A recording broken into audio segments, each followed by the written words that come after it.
কাৰ্বি আংলঙৰ শেহতীয়া যিটো পৰিস্থিতি এইটো অত্যন্ত উদ্বেগজনক আৰু আমি সকলোকে শান্তি শৃংখলা বৰ্তাই ৰাখিবৰ কাৰণে আহ্বান জনাইছোঁ আৰু আমি দেখিছোঁ যে এই বিষয়টো এটা দীৰ্ঘদিনীয়া বিষয় বিশেষকৈ ভূমিৰ সমস্যা বা ভূমিৰ অধিকাৰ ইয়াক লৈ বিশেষকৈ যিসকল জনজাতি ৰাইজ আছে খিলঞ্জীয়া ভূমিপুত্ৰ থলগিৰি সকলোৱে অতি চিন্তিত সেইকাৰণে ভূমিৰ অধিকাৰ বিচাৰি বা ভূমিৰ অধিকাৰ আনে কাঢ়ি লৈ যোৱা বিষয়বোৰত অতি সেন্সিটিভ এটা মাইণ্ডছেট লৈ সকলোৱে বিভিন্ন সময়ত সংগ্ৰাম কৰি আহিছে অতি এই গোটেই বিষয়টোক লৈ আমি সকলো চিন্তিত হৈ আছোঁ আৰু সেইকাৰণে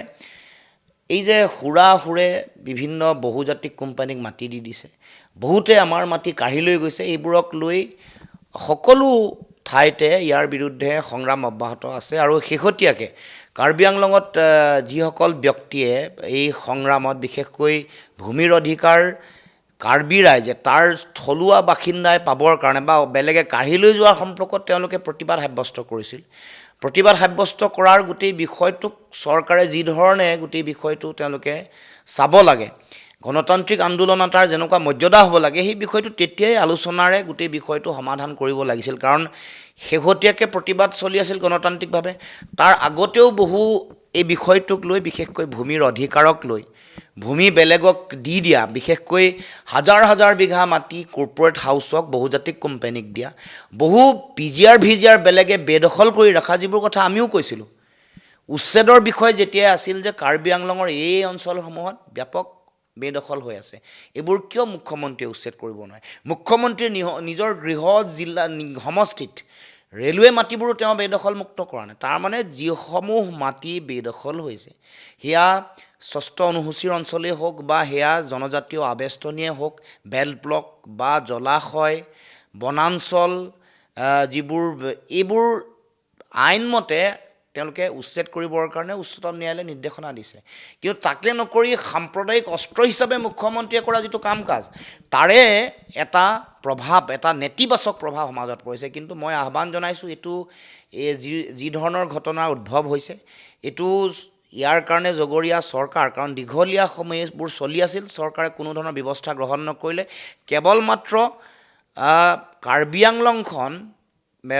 বিজেপিৰ কাৰণে মুখ্যমন্ত্ৰী হিমন্ত বিশ্ব শৰ্মাৰ কাৰণে তুলিৰাম ৰঙাং এটিএমৰ দৰে ব্যৱহাৰ কৰি আহিছে কিন্তু তাৰ কাৰ্বিসকলৰ থলুৱা খিলঞ্জীয়া মানুহৰ তেওঁলোকৰ অধিকাৰ সুৰক্ষিত কৰাটো তেওঁলোকে দায়িত্ব হিচাপে গ্ৰহণ কৰা নাই গতিকে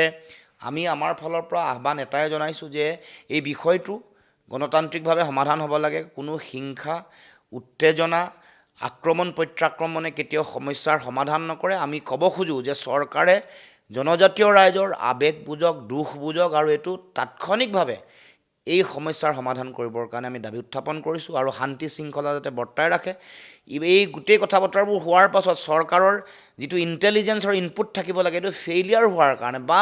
শান্তি শৃংখলা ৰক্ষাৰ কাৰণে পুলিচ প্ৰশাসনৰ যিটো দায়িত্ব সেই দায়িত্ব পালন নকৰাৰ কাৰণে এনেকুৱা ধৰণৰ ঘটনা উদ্ভৱ হৈছে গতিকে এই গোটেই বিষয়টোৰ কাৰণে ঘটনাটোৰ কাৰণে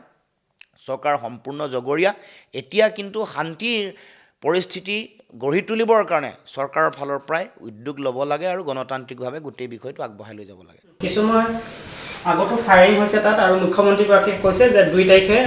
তেওঁ নিজে আলোচনাত বহিব গতিকে এই যি আলোচনা হ'ব কিমান ফলপ্ৰসূ হ'ব বুলি ভাবে ২ তাৰিখটো বহুত দেৰি আছে আজি ২৩ তাৰিখ গতিকে এই দীঘলীয়া এটা পৰিক্ৰমা উত্তেজনা চলি আছে যোৱাকালি যিটো পৰিৱেশ হ'ল বা আজিও যেনেকুৱা ধৰণৰ পৰিস্থিতি এটা উদ্ভৱ হৈছে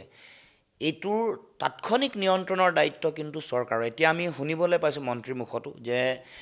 ষষ্ঠ অনুসূচিত মাটিৰ বিষয়টো এইটো তাৰ স্থানীয় প্ৰশাসনৰ যিখন কাউন্সিল আছে তেওঁলোকৰ বিষয় বুলি কৈছে কিন্তু যিহেতু গাৰ্জেন যিহেতু আছে দিছপুৰত আমাৰ ইয়াত থকা যিবোৰ কাউন্সিল আছে তেওঁলোকৰ নিশ্চয় তাত যদি এনেকুৱা ধৰণৰ শান্তি শৃংখলাৰ পৰিৱেশ আহে ভূমি সম্পৰ্কীয় কথা আহে তেওঁলোকেও নিশ্চয়কৈ উদ্যোগটো ল'ব লাগিব ব্যৱস্থা গ্ৰহণ কৰিব লাগিব গতিকে এই ক্ষেত্ৰত চৰকাৰৰ প্ৰতি আমাৰ আহ্বান যে আপোনালোকে এই গোটেই বিষয়বোৰক যাতে কোনো কাৰণতে মানে পেলাই নাৰাখি বা এইবোৰ সমস্যাৰ এইবোৰ যিটো জেনুইন যিটো সমস্যা জেনুইন মানুহৰ যিটো কনচাৰ্ণ মানুহৰ শংকা ভয় এইটো গুৰুত্ব সহকাৰে উপলব্ধি কৰক আমাৰ মাটি নাথাকিলে জাতি নাথাকে এইটো কথা আমি বহুবাৰ সংবাদমেলত কৈ আহিছোঁ 50,000 মাটি আমাৰ খিলঞ্জীয়া 6 শিডিউল এৰিয়াৰ জনজাতীয় আবেষ্টনীৰ মাটি জনজাতীয় অঞ্চলৰ মানুহ মাটি যেতিয়া আপোনালোকে দিবলৈ ওলাইছে তেতিয়াই আমি কৈছিলোঁ যে এটা ভয়ংকৰ পৰিৱেশ ভৱিষ্যতে হ'ব আমাৰ যিসমূহ পিজিআৰ ভিজিআৰ যিবোৰ আছে যিবোৰ বেদখল কৰি আছে বিভিন্ন ধৰণে বেআইনীভাৱে সেইবোৰ আপোনালোকে উচ্ছেদ নকৰি সেইবোৰ মানে উচ্চতম ন্যায়ালয়ৰ নীতি নিৰ্দেশনা মতে কাম কাজ নকৰি আপোনালোকে সাম্প্ৰদায়িক মেৰুকৰণৰ ৰাজনীতি কৰিবৰ কাৰণে কৰা কামৰ কাৰণে আজি এইটো পৰিৱেশ হৈছে এইটো মনত ৰাখিব গতিকে মুখ্যমন্ত্ৰীক আহ্বান জনাইছোঁ এতিয়া আপোনালোকে এই বিষয়টোক লৈ কোনো ধৰণৰ বোকা ছটিওৱা ৰাজনীতি নকৰি যিমান পাৰি সোনকালে মানুহৰ মাজত শান্তি মানুহৰ মাজত আস্থাৰ বাতাবৰণ আৰু এই সমস্যাটোৰ স্থায়ী সমাধানৰ কাৰণে শক্তিশালী পদক্ষেপ গ্ৰহণ কৰক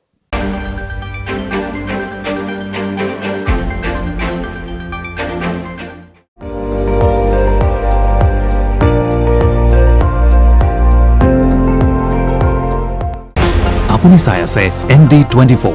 সৰ্বশ্ৰেষ্ঠ নহয় সৰ্বোত্তমৰ দৌৰত